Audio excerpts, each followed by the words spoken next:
Welcome to ItzRafiq. Uh, in this video, we are going to see the practical question paper of Kamrup district for HSLC examination. First asile HTML or দুটা question. তাৰ ভিতৰত যিকোনো এটা কৰিব লাগে. তাৰপিছত asile C দুটা question. তাৰ পৰা যিকোনো এটা কৰিব লাগে. তাৰপিছত asile MySQL. Specially studentক যিকোনো তিনটা questionৰ যিকোনো এটাই কৰিব দিয়া হৈছিল. So প্ৰথমে আহো প্ৰথম HTML ৰ কোৱেশ্চনটো কেনেকৈ কৰিব লাগে এখন ওয়েব পেজ বনাব লাগে তাত কম্পিউটাৰ সায়েন্স ডিপাৰ্টমেন্ট বুলি লিখা থাকিব আৰু তাতে কম্পিউটাৰ সায়েন্সৰ ডিপাৰ্টমেন্টৰ ওপৰত এটা প্যাৰাগ্ৰাফ লিখিব লাগিব আৰু এটা ৰিলেটেড ইমেজ ইনসাৰ্ট কৰিব লাগিব ইমেজটোৰ হাইট এণ্ড উইডথ সেট কৰিব লাগিব সো তাৰ কাৰণে আমি প্ৰথমে নোটপ্যাড খুলি লম নোটপ্যাড খুলিম আৰু নোটপ্যাডত আমি আমাৰ প্ৰথমে বেসিক টেগ খিনি লিখিম যেনেকৈ হেড বডি সেইখিনি আমি লিখি লম সো নোটপ্যাড প্ৰথম লাইনটো doc.html তাৰপিছত আহিব html তাৰপিছত আহিব হেড টাইটেলত আমি লিখিম কম্পিউটাৰ সায়েন্স তাৰপিছত টাইটেল ক্লোজ তাৰপিছত আমি অকমান css এড কৰিব পাৰো এনেকৈ body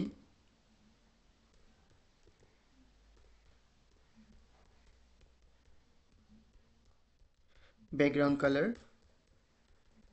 yellow then color red h1 ৰ কাৰণে আমি দিব পাৰো text align center bracket close তাৰপিছত আমি style close কৰি দিম then head close after it body start body প্ৰথম লাইনটোত লিখিম h1 computer science department তাৰপিছত h1 close আমি এটা লাইন ড্ৰ কৰিব পাৰো hr তাৰপিছত আমি লিখিম প্যাৰাগ্ৰাফ টেগ লম p ইয়াতে লিখিব পাৰো welcome to the department of computer science here you can enroll to different courses such as BCA, MCA, BSc, IT তাৰপিছত p ক্লোজ প্যাৰাগ্ৰাফ ক্লোজ আৰু এতিয়া আমি এটা ৰিলেটেড ইমেজ ইনসাৰ্ট কৰিম তাৰ কাৰণে লিখিম img src equal ইমেজটোৰ নাম এটা কম্পিউটাৰ পাৰ্টছৰ সো কম্পিউটাৰ বুলি লিখিলো computer.jpg height and width height 300 then width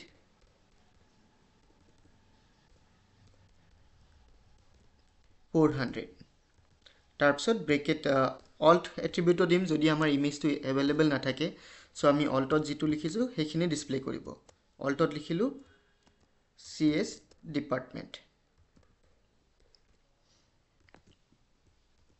bracket close এতিয়া আমি বডি ক্লোজ কৰিম তাৰপিছত আমি html ক্লোজ কৰিম তাৰপিছত আমাৰ পেজখন সেভ কৰিব লাগিব সেভৰ কাৰণে কন্ট্ৰোল s তাৰপিছত পেজৰ নাম দিম পেজৰ নাম দিলু cs department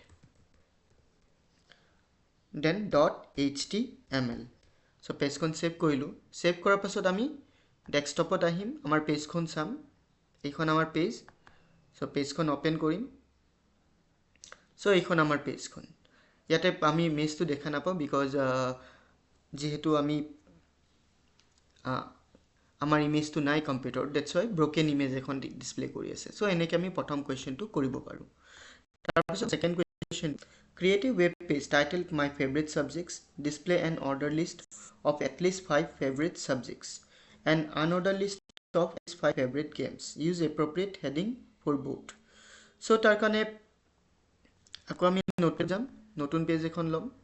সো আমাৰ প্ৰথমখিনি লাগিব, প্ৰথমখিনি মই কপি কৰি ল'ম, এইখিনি সেমেই থাকিব।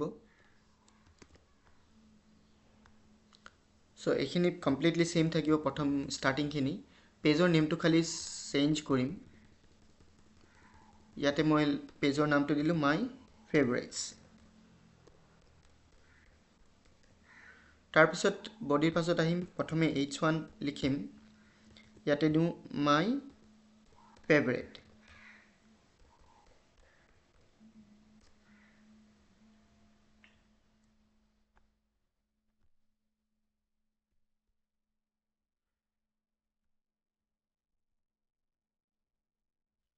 My favorite things. তাৰপিছত H1 ক্লোজ। তাৰপিছত আকৌ আমি তলত আহিম, এইবাৰ লিখিম H2, তাত লিখো my favorite subjects. সো প্ৰথমে আমি কি কৰিব লাগিব, অৰ্ডাৰ লিষ্টৰ ভিতৰত আমি টোটেল 5টা সাবজেক্টছৰ নাম লিখিব লাগিব। সো আমি লিখিম OL টাইপ 1 দি দিলোঁ, লিষ্ট টাইপ 1 হ'ব। তাৰপিছত LI সাবজেক্ট কেইটাৰ নাম, যেনেকৈ ম্যাথছ,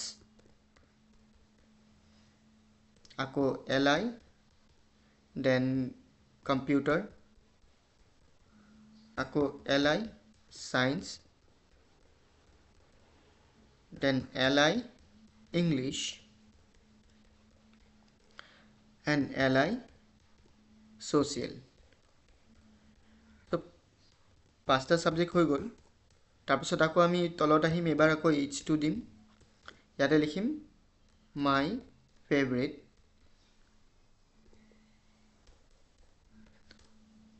গেমছ। ইয়াতে আকৌ টোটেল 5টা গেমৰ নাম লিখিব লাগিব। সো এগেইন এইবাৰ আনঅৰ্ডাৰ লিষ্ট বনাব লাগে। So ULLI cricket, LI hockey, LI football,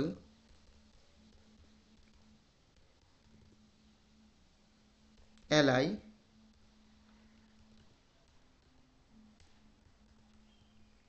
kabaddi, then LI kho kho. তাৰপিছত you will close, তাৰপিছত আমি ক্লোজ কৰিম বডি, তাৰপিছত আমি ক্লোজ কৰিম HTML। সো এনেকৈ আমি এই কুৱেশ্যনটো কৰিব পাৰোঁ। তাৰপিছত আমি পেজখন সেভ কৰিব লাগিব। সেভ কৰিবলৈ Ctrl+S, পেজৰ নাম দিম মাই ফেভাৰিট .html। সো পেজৰ আউটপুট চাবলৈ ডেস্কটপত যাম, ডেস্কটপত মাই ফেভাৰিট বুলি আছে, পেজখন খুলিলে সো আমি এইখিনি দেখা পাম। সো এনেকৈ আমি কুৱেশ্যন 2টো কৰিব পাৰোঁ। এতিয়া আহোঁ কুৱেশ্যন 2 লৈ। চি প্ৰগ্ৰামিঙৰ কাৰণে প্ৰথম কুৱেশ্যনটো আছে এৰে এলিমেণ্ট এটা ইণ্ডেক্সৰ থ্ৰুৰে ৰিপ্লেচ কৰিব লাগে। সেকেণ্ড কুৱেশ্যনটো আছে প্ৰাইম নাম্বাৰ। সো এইকেইটা কুৱেশ্যন অলৰেডি মই দেখাইছোঁ কেনেকৈ কৰিব লাগে। ষ্টিল লাগে যদি কমেণ্টত ছেকশ্যনত দিবা, মই কৰি দেখাই দিম। সো থাৰ্ড কুৱেশ্যনটো আমি এখন MySQLৰ হয়। আমি ইয়াত এটা ডাটাবেছ বনাব লাগে। ডাটাবেছৰ ভিতৰত এটা টেবল থাকিব, টেবলটোৰ নাম হ'ব পেচেণ্ট আৰু ডাটাবেছৰ নাম হস্পিটেল। সো তাৰ কাৰণে প্ৰথমে আমি MySQL ডাটাবেছটো অ'পেন কৰি লওঁ। সো আমি যাম ষ্টাৰ্ট মেনুত, তাত আমি লিখিম MySQL open and we'll wait some time till it open. So MySQL open হ'ল। এতিয়া আমি MySQLটোক অকণমান ৰিচাইজ কৰি লওঁ স্ক্ৰীনৰ হিচাপত। সো প্ৰথমে পাছৱৰ্ড 1234। প্ৰথমে আমি ডাটাবেছ এটা বনাম, ডাটাবেছটোৰ নাম হ'ব hospital. So create database hospital, then semicolon. So error means hospital নামৰ database already মোৰ কম্পিউটাৰত আছে. So তাৰ কাৰণে আমি কি কৰিব পাৰো, create database hospital 1 database টো পিছৰ এটা আমি নাম্বাৰ লগাই দিব পাৰো, তেতিয়া database টো ক্ৰিয়েট হৈ যাব. So query okay, that means database create হৈ গল. তাৰ পিছত আমি database টোক select কৰিম, use hospital, database select হল. এতিয়া databaseৰ ভিতৰত আমি টেবল এখন ক্ৰিয়েট কৰিম, টেবলখনৰ নাম হ'ব patient. So প্ৰথমে টেবলখনৰ ডিটেইলছ এইখিনি আছে. So ইয়াত লিখিম create table patient,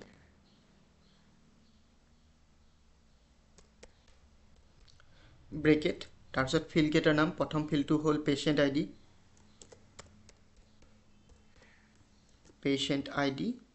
int primary key. তাৰপিছত আছে নেম আছে worker, size আছে 30, আকৌ not null. তাৰপিছত আছে age int,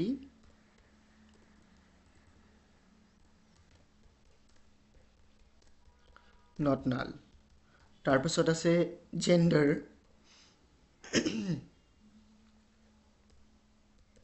gender আছে worker,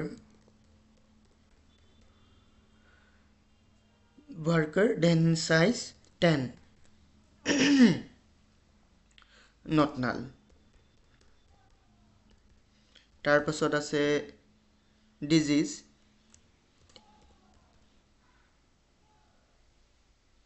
spelling wrong লিখিছে, okay, DISEASE, disease, virture,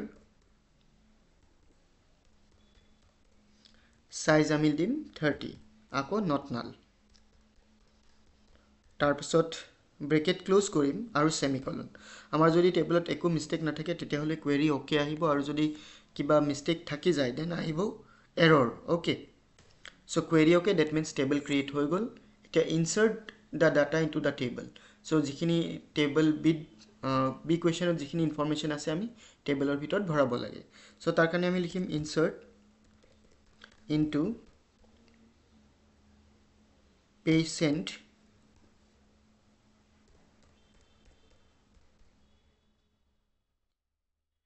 values. তাৰপিছত আমি নেক্সট লাইনত যাম. এতিয়া আমি ব্ৰেকেট দিম. প্ৰথমে আমি নাম্বাৰ লিখিম 1, তাৰপিছত নাম লিখিম, তাৰপিছত আমি লিখিম age 47, তাৰপিছত আমি জেন্ডাৰ লিখিম মেল, তাৰপিছত আমি লিখিম ডিজিজৰ নাম ডায়াবেটিস,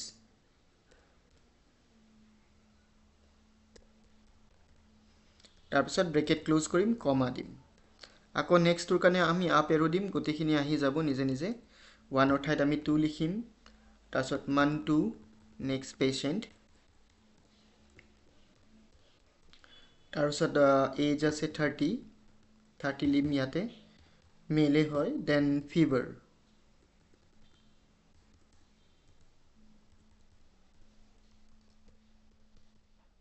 এন্টাৰ. এবাৰ আমি থাৰ্ডটোত আহিম, 3 লিখিম, পেশেন্টৰ নাম হ'ল অনিতা,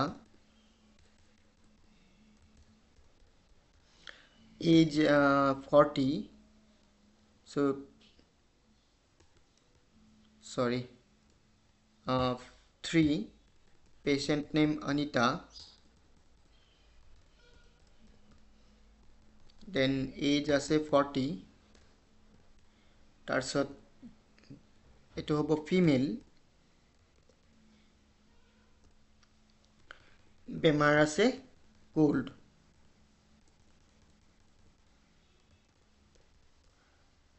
তাৰপিছত আমাৰ লাষ্টৰটো নাম্বাৰ 4 ৰমেশ,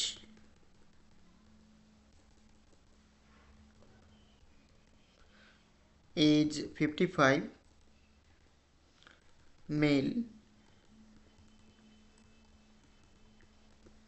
দেন বেমাৰ আছে হাৰ্ট. অকল হাৰ্ট বুলি কি বেমাৰ থাকে, হাৰ্ট এটেক দিব লাগিছিলে বা হাৰ্ট ডিজিজ দিব লাগিছিলে, হাৰ্ট. সো লাষ্টৰটোত কমা নাথাকে সেমিকলন হ'ব এন্টাৰ কৰিম যদি কোনো মিস্টেক নাথাকে আমি পাম query okay 4 rows affected so mistake নাই so query okay 4 rows affected তাৰপিছত আমি নাম্বাৰ 3 কোৱেশ্চন কেটা কৰিব লাগিব display the structure of the patient table তাৰ কাৰণে লিখিম DESC patient so এটো হল আমাৰ স্ট্ৰাকচাৰ তাৰপিছত insert a new patient suffering from malaria so তাৰ কাৰণে আমি আগত যিখিনি লিখিছিলো এটোৱে হৈ যাব প্ৰথমে আমি লিখিম insert into patient values bracket পেশেন্টৰ নাম্বাৰ দিম 5 নাম দিলু Ramesh already there Rohit তাৰপিছত age suppose 35 36 তাৰপিছত পেশেন্টৰ জেন্ডাৰ মেল তাৰপিছত বেমাৰটো হল ম্যালেৰিয়া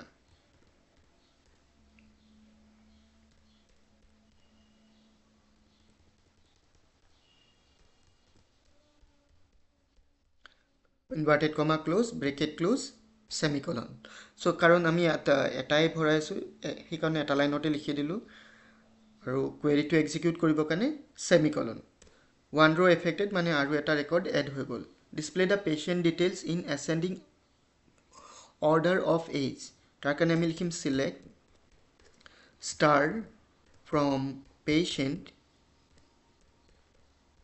where select star from patient order by